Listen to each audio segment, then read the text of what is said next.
Be right with you. Hal, as you know, your life is going to be far from ordinary. As the eldest son of King Henry IV, you are the heir to his throne, even if he had to usurp Richard II to claim it. But you won't be facing the same impediments he did. You have the right to succeed him.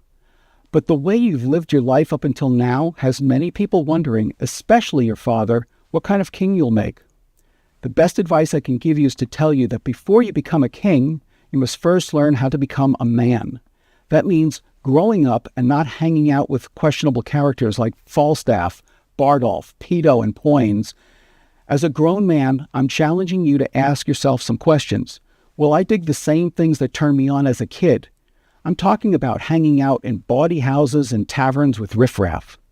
Ask yourself this. Will I look back and say I wish I hadn't done what I did? I'm talking about taking part in highway robberies along with the rabble you surrounded yourself with as friends. Also ask yourself, will I joke around and role play with that fat knight Falstaff about how I will answer my father when he questions me about my behavior? And I know it might seem like a long way off, but you must realize that the woman you marry will become the future Queen of England. So ask yourself, will I look for the same things in a woman that I dig in a girl? You might not even have the luxury of marrying for love, and she might not even speak the same language as you. Ask yourself, will I settle down fast, or will I first want to travel the world before I take over as king? Perhaps visit the Holy Land as your father intended to. Of course, that's not always an option, especially if war breaks out again with France. Remember that Catherine of Valois could be a very eligible marriage partner for you, especially in settling military conflicts between your two nations. But you don't speak French very well, nor does she speak English. If you had to marry her to bring about a peace, ask yourself, can I and will I love my wife for the rest of my life? Sure, you can say to yourself, now I'm young and free, but how will it be when it's your turn to wear the crown? You must realize that these days won't last forever, and it's kind of sad to leave old acquaintances behind, but your country is waiting to see how you will do as king. So before that happens, I challenge you to ask yourself once and for all, Hal, what will I be when I grow up to be a man?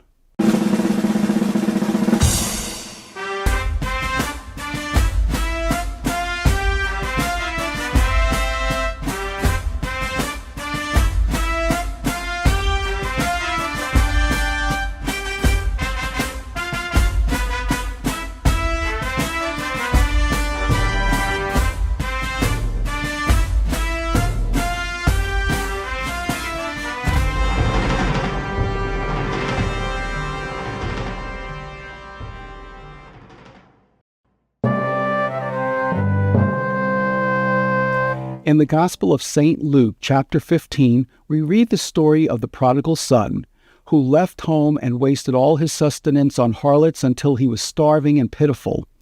And when he returned, his father took compassion on him and was joyous because his son, who was spiritually dead, had come to life again.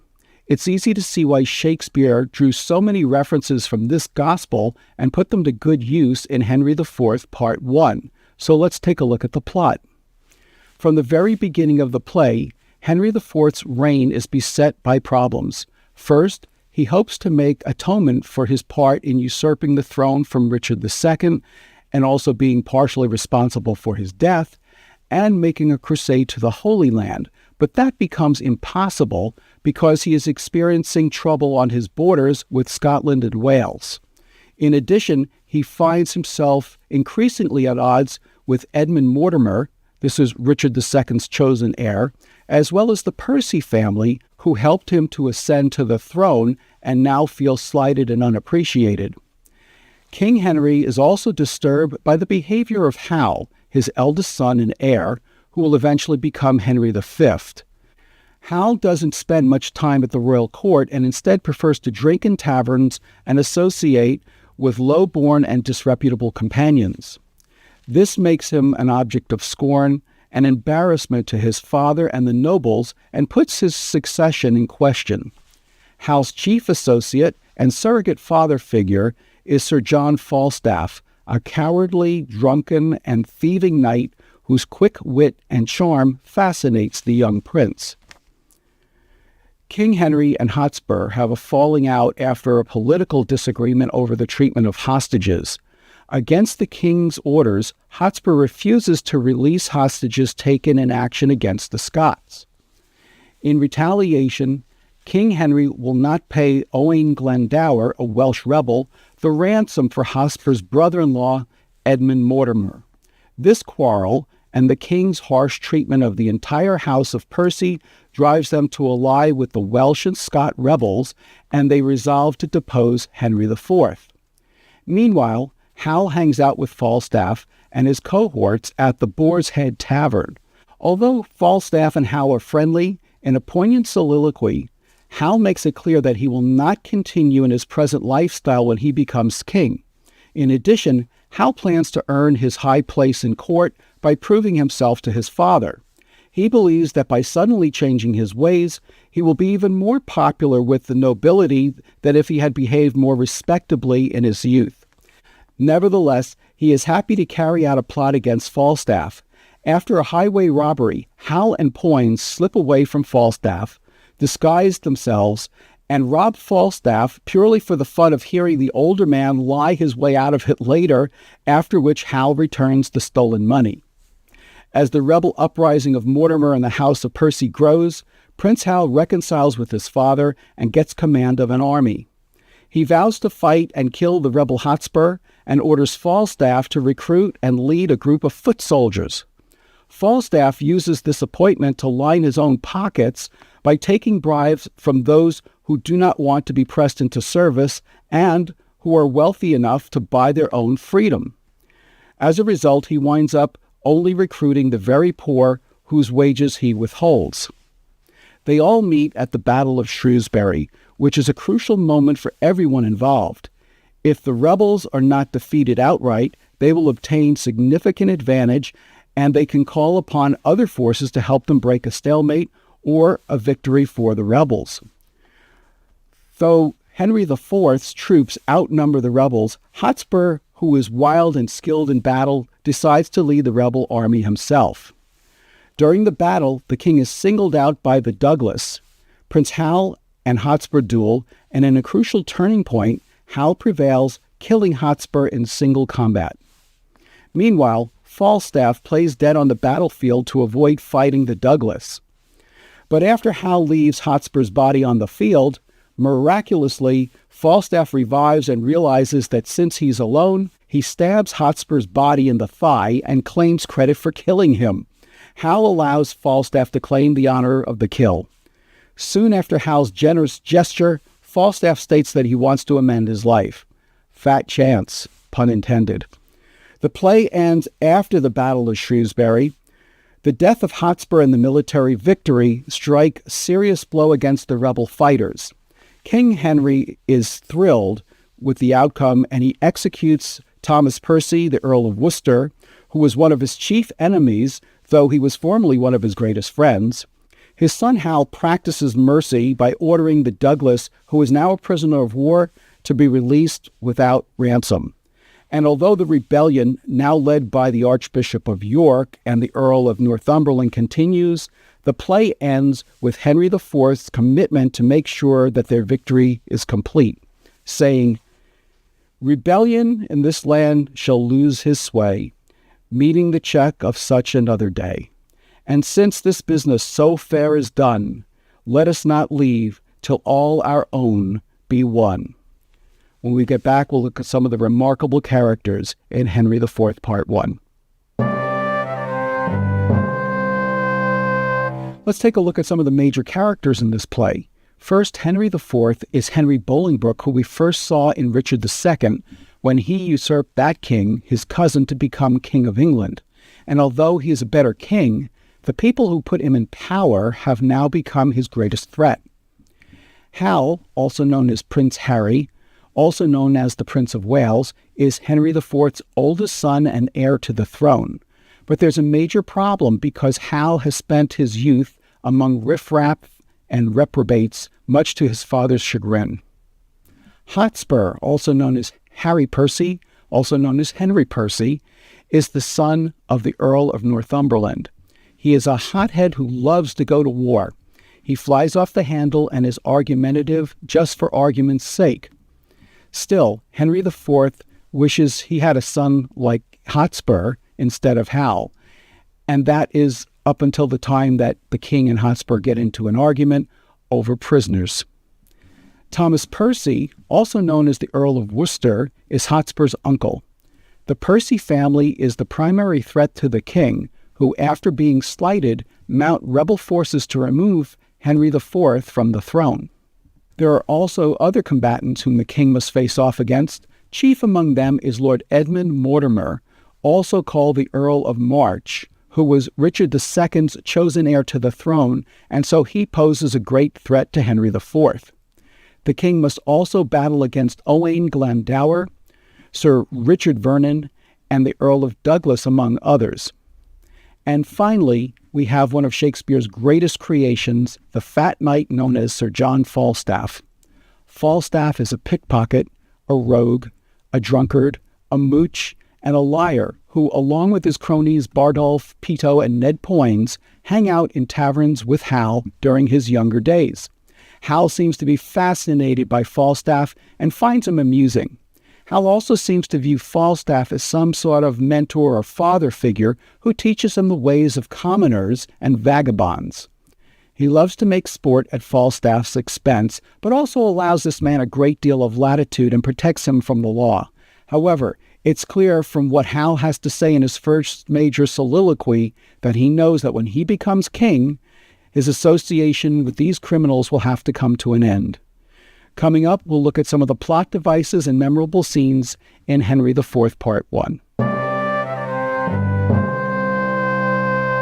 In Henry IV, Part 1, Shakespeare keeps his characters in three separate groups for most of the play. First, we have Henry IV surrounded by his loyal followers who focus on fighting the rebels. Next, we have the rebels themselves, including the Percy family, Glendower, Mortimer, Vernon, and the Douglas. Finally, we have the Boar's Head Tavern group of highwaymen, including Falstaff, Bardolph, Peto, and Ned Poins. And for much of this play, this is where we will see Hal, who, despite his title, is really the central character in the play. This was an excellent plot device because by keeping his characters in separate groups for the majority of the play, Shakespeare builds suspense and anticipation as the audience knows that eventually these groups will be interacting with one another, leading to the climax of the play. Also, since a history play can tend to be a little bit dull, Shakespeare inserted the Boar's Head Tavern group to lighten the seriousness of the impending battle and infuse some humor into the play. One could easily make the argument that Hal and Falstaff are the true stars of Henry IV, Part 1, and not the king. There are many memorable scenes in this play as well.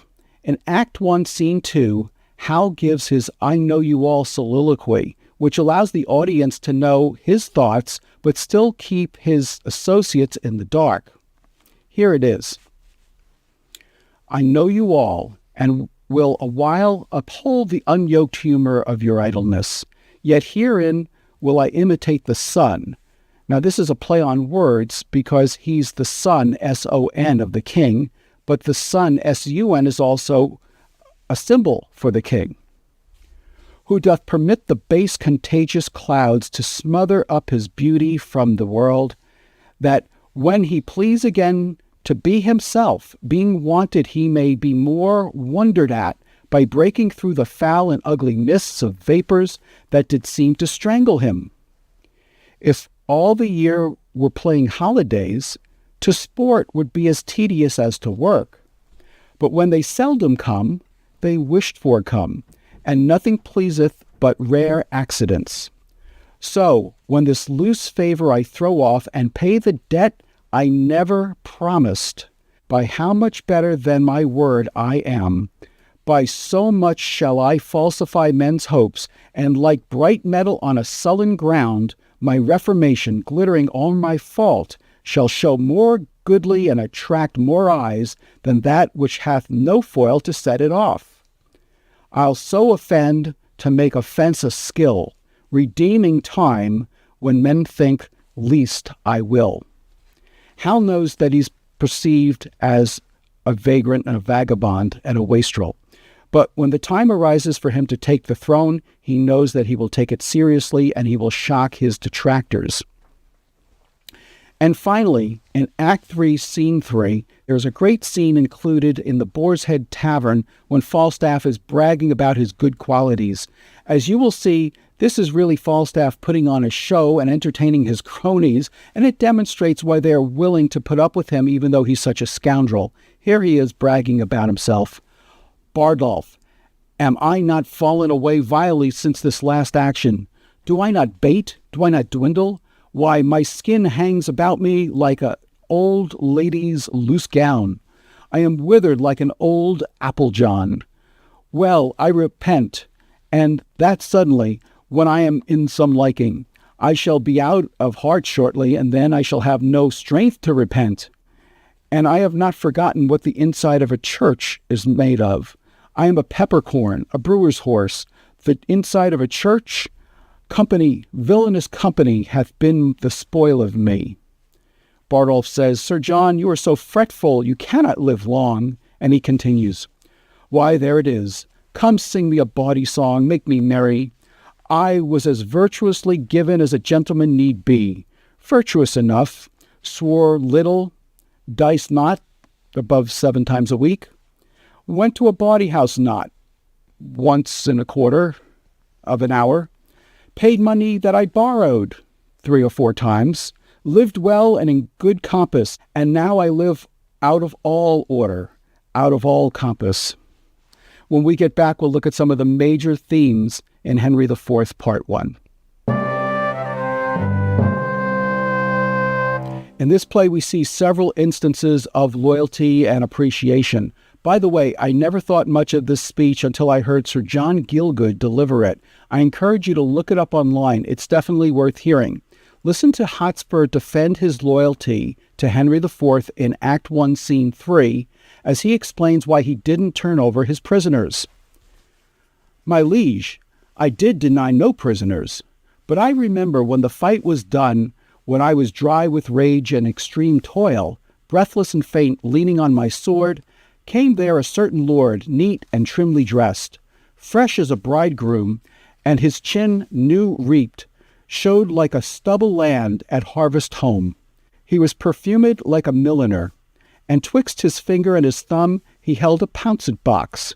This is a perfume box with a perforated lid, which ever and anon he gave his nose and took it away again, who therewith angry, when it next came there, took it in snuff, and still he smiled and talked.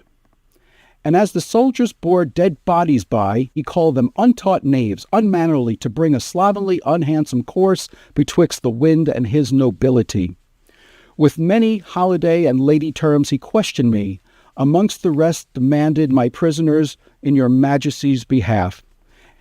I then, all smarting with my wounds being cold, to be so pestered with a popinjay, out of my grief and my impatience answered neglectingly, I know not what, he should or he should not, for he made me mad to see him shine so brisk and smell so sweet, and talk so like a waiting gentlewoman of guns and drums and wounds, God save the mark, and telling me the sovereignest thing on earth was parmaceti, that is the fat from the head of a sperm whale, for an inward bruise, and that it was great pity, so it was, this villainous saltpeter should be digged out of the bowels of the harmless earth, which many a good tall fellow had destroyed, so cowardly, and but for these vile guns, he would himself have been a soldier. This bald, unjointed chat of his, my lord, I answered indirectly, as I said, and I beseech you, let not his report come current for an accusation betwixt my love and your high majesty. As for appreciation, this is at the heart of the problem between Henry IV and the Percy family, Mortimer, Glendower, and the Douglas. King Henry is in a sticky situation because Mortimer was Richard II's appointed heir, so Henry's refusal to pay the ransom for Hotspur's brother-in-law, Edmund Mortimer, puts Hotspur in a difficult situation. As a result, the Percy family and their cohorts decide to start an uprising against Henry IV. As you can see, a lack of appreciation for all the Percys did to help Henry usurp the throne from Richard II is now coming back to haunt him. Let's look at two more themes in this play: freedom and responsibility. Young Hal is in an awkward position because he is the heir to the English throne, but yet he's still enjoying his freedom, even though he knows that it will have to come to an end before he becomes the king. We've already seen in Act 1, Scene 2, that he's already acknowledged that he's going to have to change his ways. These are signs of maturity and growth, recognizing that he will have to take his responsibilities seriously as a king. And even before his crown, he demonstrates his prowess on the battlefield by slaying Hotspur. On the other hand, Falstaff has no interest in changing his ways or giving up his freedoms, as he thinks that once Hal becomes the king, Falstaff will be able to get away with whatever he wants. When the two of them role play what Hal will say to his father about his association with Falstaff, Sir Jack paints himself in a glowing light. This is the "Banish not Jack Falstaff" speech from Act 2, Scene 5. The prince is playing the king. "That villainous, abominable misleader of youth, Falstaff, that old white-bearded Satan." And Falstaff, playing the prince, says, "My lord, the man I know." The prince, "I know thou dost." Falstaff as the prince, "But to say I know more harm in him than in myself were to say more than I know. That he is old, the more the pity. His white hairs do witness it. But that he is, saving your reverence, a whoremaster, that I utterly deny. If sack and sugar be a fault, God help the wicked. If to be old and merry be a sin, then many an old host that I know is damned. If to be fat be to be hated, then Pharaoh's kine, which is lean, are to be loved. No, my good lord, banish Peto, banish Bartolf, banish Poins, but for sweet Jack Falstaff, kind Jack Falstaff, true Jack Falstaff, valiant Jack Falstaff, and therefore more valiant, being that he is old Jack Falstaff, banish not him thy Harry's company, banish not him thy Harry's company, banish plump Jack, and banish all the world. And the prince replies, I do. I will. And we will see him do this at the very end of Henry IV, Part 2. Coming up, we'll look at some of the most powerful lines in Henry IV, Part 1. Although it might seem like a minor point, I want to address something that Hotspur says to his wife, Lady Percy, while he's resting his head on her lap and listening to Lady Mortimer sing in Welsh. By the way, Lady Mortimer doesn't speak any English, and her husband Mortimer doesn't speak any Welsh, yet they seem to have a very happy, loving marriage. I wonder what Shakespeare was trying to say about that and communication. Meanwhile, Lady Percy says to her husband, Now God help thee. And Hotspur replies, To the Welsh lady's bed. Lady Percy quickly asks, What's that? But Hotspur dismisses her, saying, Peace, she sings. While Shakespeare chose not to pursue this rude and disrespectful remark any further, it's easy to see how this could have easily changed the entire trajectory of the play. After all, Leontes in The Winter's Tale accused his wife of adultery with far less provocation. It seems more likely that Shakespeare just wanted to demonstrate another example of Hotspur shooting his mouth off, most likely just to get a rise out of his underappreciated wife. And since he only ever thinks about the glory of war, it's unlikely that he ever intended to pursue Lady Mortimer. Nevertheless, Shakespeare did include it in Act 3, Scene 1 for a reason, and we are still discussing what it meant today. It would be a shame not to include Falstaff's catechism on honor among Henry IV's most powerful lines. It takes place in Act 5, Scene 1, when Falstaff reluctantly finds himself in the middle of a battle, and Hal says to him, Why, you owe God a death. And Falstaff says, 'Tis not due yet. I would be loath to pay him before his day. What need I be so forward with him that calls not on me? Well, 'tis no matter, honor pricks me on. Yea, but how If honor prick me off when I come, how then? Can honor set to a leg? No. Or an arm? No. Or take away the grief of a wound? No. Honor hath no skill in surgery then? No. What is honor? A word. What is in that word, honor? What is that honor? Air. A trim reckoning. Who hath it? He that died a Wednesday. Does he feel it? No. Doth he hear it? No. 'Tis insensible then? Yea, to the dead. But will it not live with the living? No. Why, detraction will not suffer it. Therefore, I'll none of it. Honor is a mere scutcheon, and so ends my catechism. By the way, catechism is a question and answer session usually used to learn Catholic doctrine. Coming up, we'll look at some major turning points and correlations in Henry IV, Part 1. There are several major turning points in this play. First, we have Hal's I Know You All speech in Act 1, Scene 2, which sets the tone for what we will see when he becomes Henry V. In Act 1, Scene 3, there's a showdown between Henry IV and the Percy family over the king's refusal to ransom Mortimer. This leads to all of the following rebellions and challenges to his throne. In Act 4, Scene 1, Hotspur, the Douglas, Worcester, and Vernon learn that Northumberland is sick and cannot make it to the battle. He also doesn't send any troops in his absence. Next, the rebels learn that Glendower is not able to come for another 14 days. Despite the terrible odds, Hotspur still wants to fight, just as Henry V chose to do in the Battle of Agincourt. The biggest difference is Henry V was victorious and Hotspur meets his demise at the hands of Hal. Another great turning point in this play occurs in Act 5, Scene 2, when Worcester insists that Hotspur not know about the king's kind offers because he doesn't want to take a chance that Hotspur will back down again from the fight. This one action could have resolved many of the conflicts and prevented an enormous amount of bloodshed. It's similar to the one-to-one combat offer that Mark Antony made to Octavius Caesar, which was refused outright.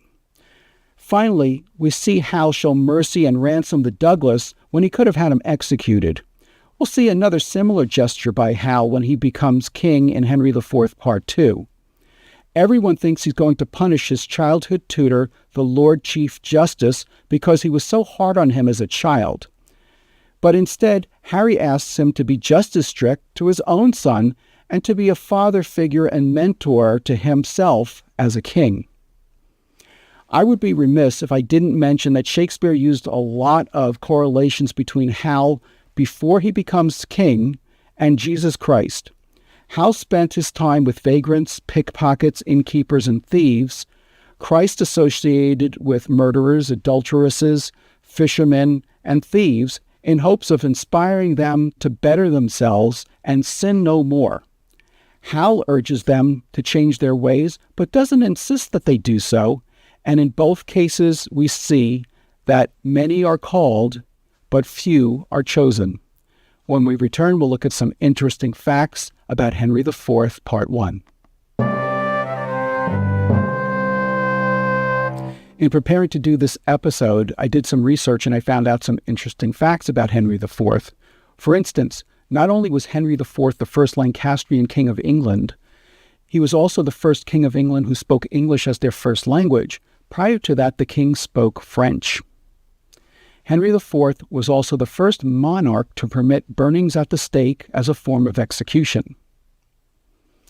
The oil used to anoint Henry IV at his coronation was believed to have been given to Thomas Becket by the Virgin Mary. Owain Glendower was the last Welshman to hold the title of Prince of Wales, the same title that Henry V held. Interestingly, while Shakespeare chose to pit Hotspur against Hal as rivals of a similar age for theatrical purposes, in reality, Hotspur was actually 21 years older than Hal and of the same generation as Hal's father, Henry IV. Shakespeare originally used other names for John Falstaff, Bardolph, and Peto.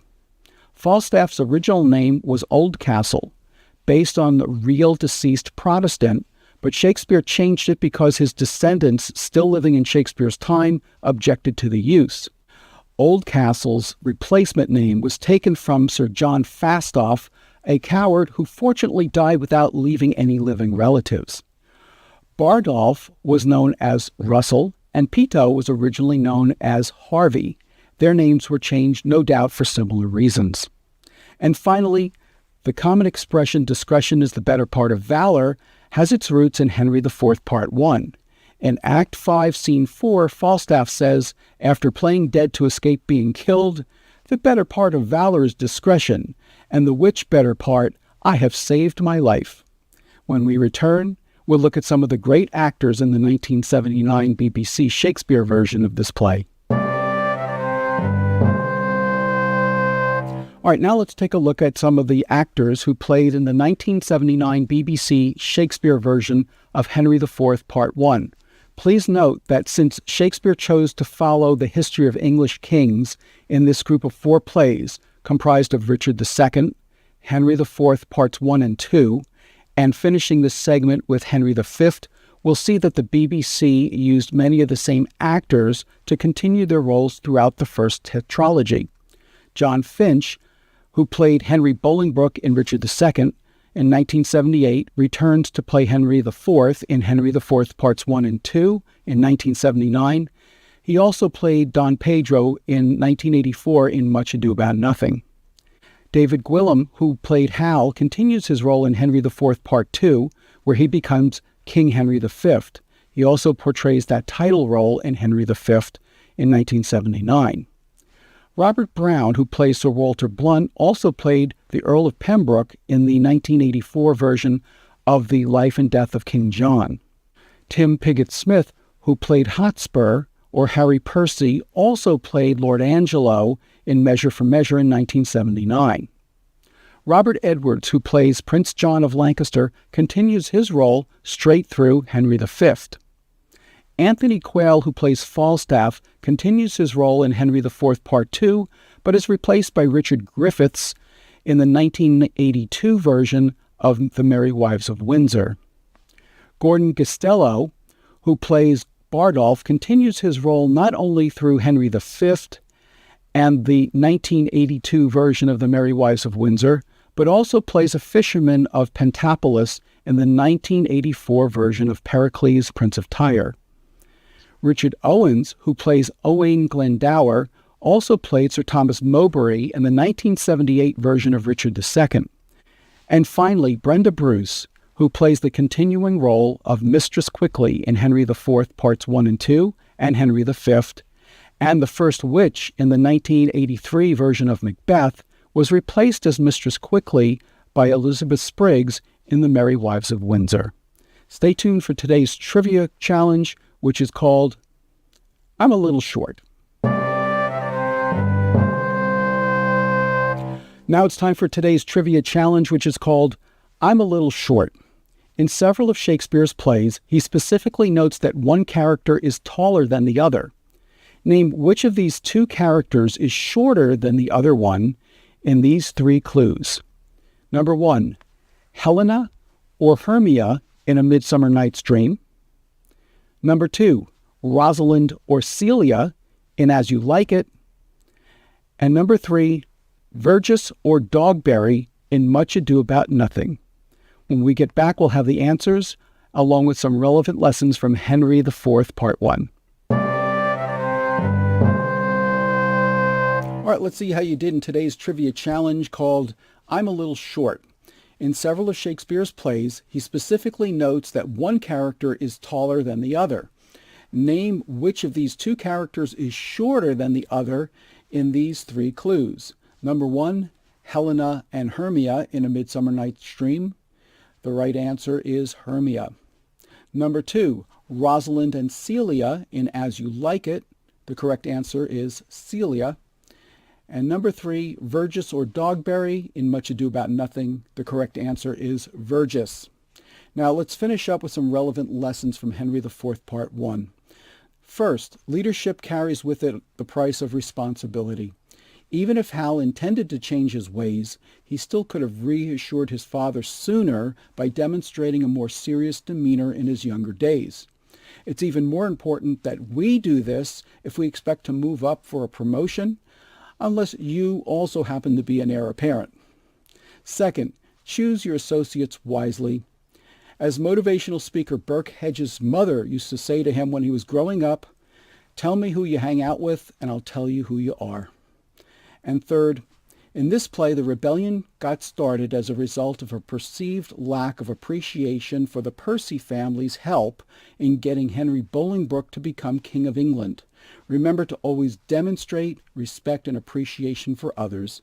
As Maya Angelou famously said, "People will forget what you say, and people will forget what you do, but they will never forget the way you make them feel."